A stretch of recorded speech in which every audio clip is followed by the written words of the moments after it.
Hey, it's my first video for this channel. Long overdue, fresh out of the shower. I'm dedicating this video to Fayez, who lent me the hardware, which is the Wet Shaving Club winning razor.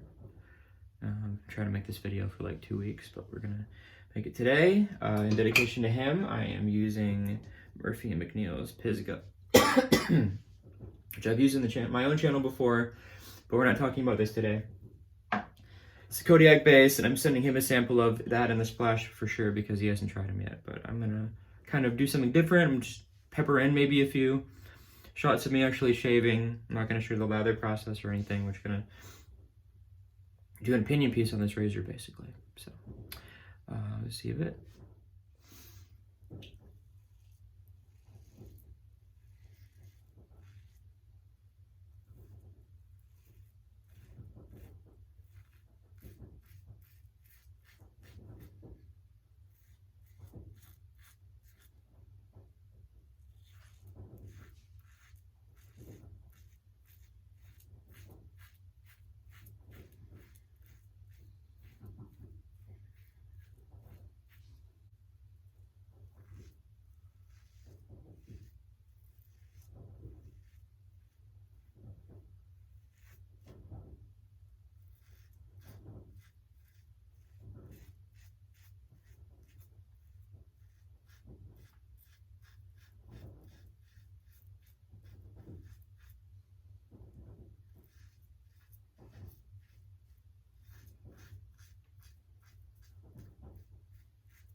All right, so as you can see, we're all done shaving.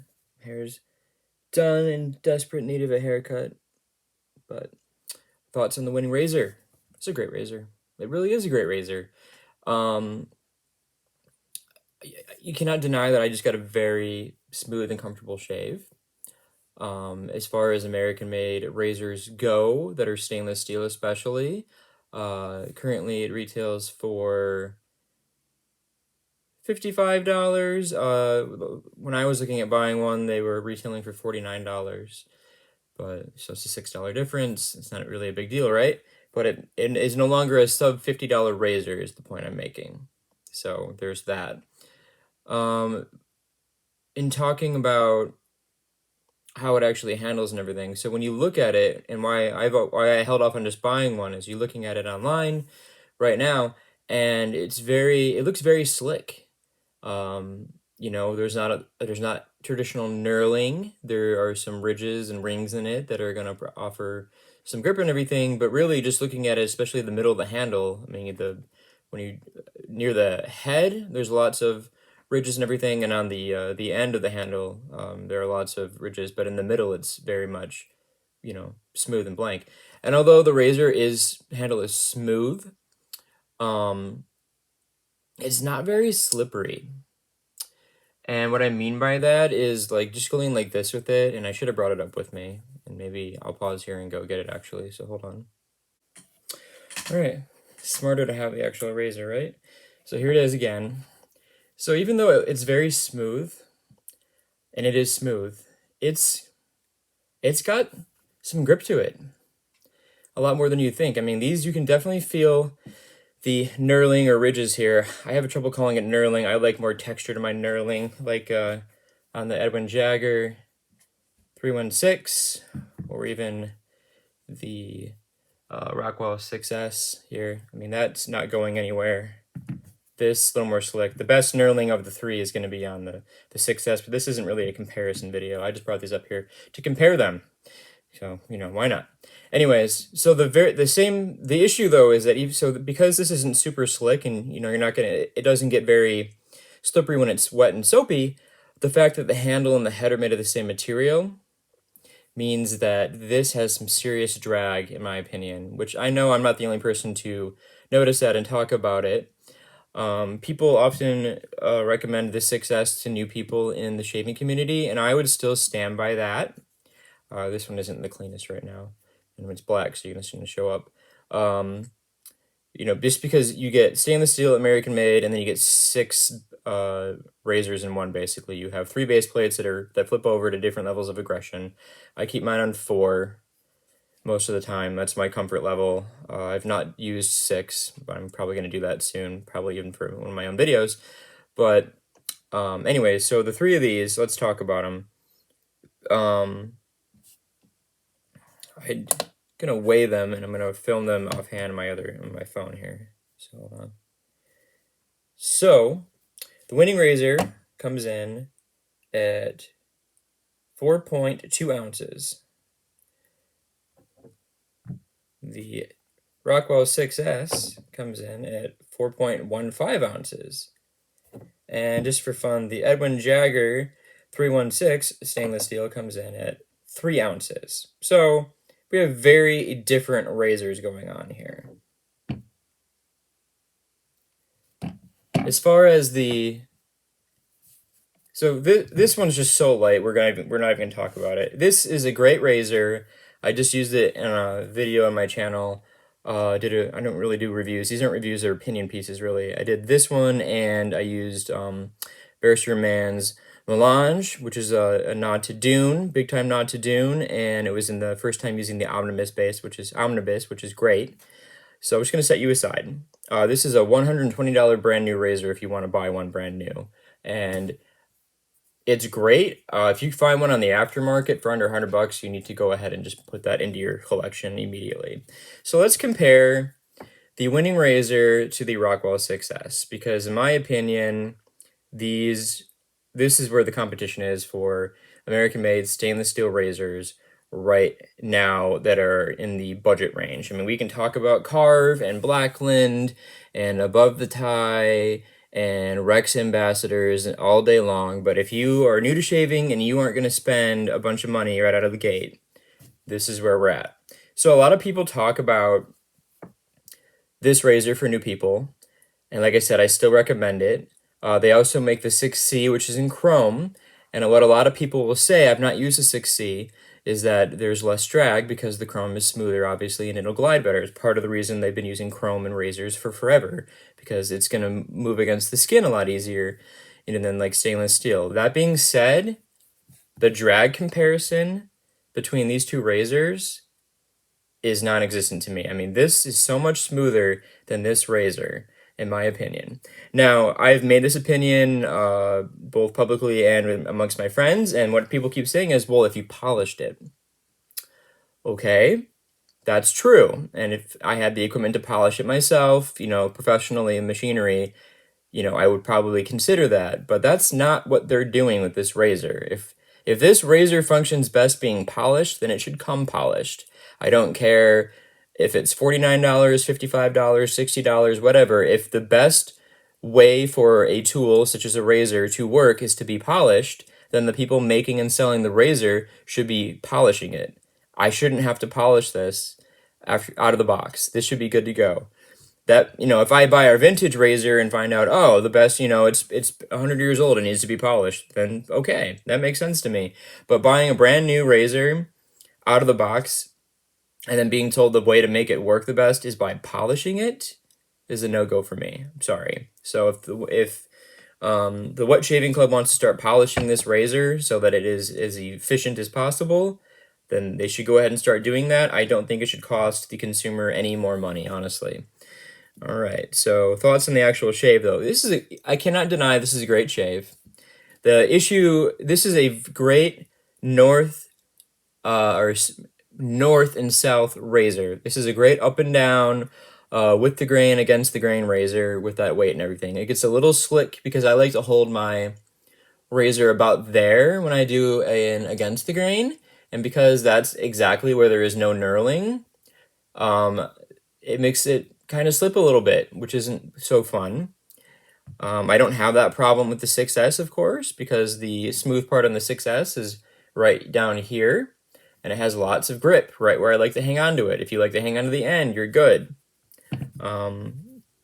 Yeah, so that's just my opinion on that. The width or across the grain, it's a little bit challenging for me with this razor because, again, I like to hold it about that same place. And this is a me thing. That doesn't mean everyone shaves the same way, but I'm not going to hang onto it on the end, and I'm not going to choke up right here when I do across the grain. That's not how I shave. So again, and then with that weight and the drag, so this is a chunk. I know that there's, a fractional difference of like 0.05 ounces, but this feels a lot heavier than this. This still has better balance, in my opinion. This is quickly becoming a comparison video, and I did not mean for that to happen. So let's go back to focusing on this. So when I get in here and along this jawline, this is a trouble area for me anyways. In fact, I had to cheat a little bit because I had a strip of stubble right here, so I went and got my old Braun electric and took care of that real quick, which I don't normally do, but it was going to drive me crazy. It's the shaggy look, where everything else is smooth, but then you have some whiskers on your chin. I'm not a fan of that. So because of the weight, the drag, and then where the knurling is not on this one, that makes it challenging for me to shave the contours along my jawline, personally. So yeah, so the winning razor, I am not just here to dump on it. I do think it's a great razor. I think that it gives you a very close shave. I wouldn't say, in my opinion, in my experience, that I find it to be an enjoyable process, though, because of the drag and because of where the knurling is not. This makes it a challenging razor for me to use. I don't ever feel like I'm going to cut myself, though. That's the nice thing. So there's a balance to that. But, excuse me, I think I am getting sick. I'm finally getting sick after taking care of sick people for weeks and weeks. Anyways, it's not as enjoyable to me as using a 6S. There's no chance of me going into autopilot on this razor and getting the best shave possible. Like I said, right here. Otherwise, I am very smooth. I'm very happy with it. So again, if the head were polished, and yes, I could polish it. It's not mine to polish. It belongs to a friend. But if the head were polished and smoother, then I think this would be an excellent razor. So to me, it's a good razor. It could be an excellent razor. You'll find a lot of companies, especially like PAA, Phoenix Artisan Accoutrements, will do a stainless steel handle and then some sort of alloyed head because it's smoother, like the Ascension Open Comb. The head on that, I do not believe, and Douglas will correct me if I'm wrong, is stainless steel. It is an alloy. So it goes smoother. So lots of companies, that's the one that came to mind, but lots of companies would do a stainless steel handle and then a chrome head, like Maggard razors, I believe.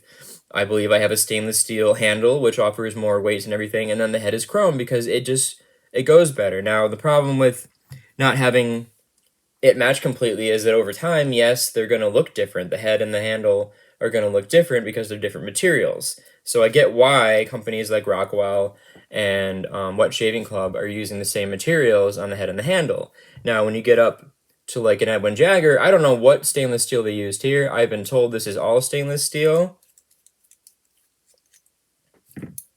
If this head is stainless steel, they did a really good job because it is super light. The fact that this is only 3 ounces, it weighs, more than an ounce less than the 6S and the Winning Razor. I don't know. I don't know if this doesn't feel like stainless steel to me, but I don't know. We're not talking about that one. But anyway, so yes, especially if you're new to wet shaving, this is a great place to start. If you don't mind polishing a razor, you can go from having a good razor to an excellent razor in no time, I'm sure. I'm going to get this back to Fayez, and I'm going to cut this video. And I hope you guys have enjoyed it, and we'll talk to you soon.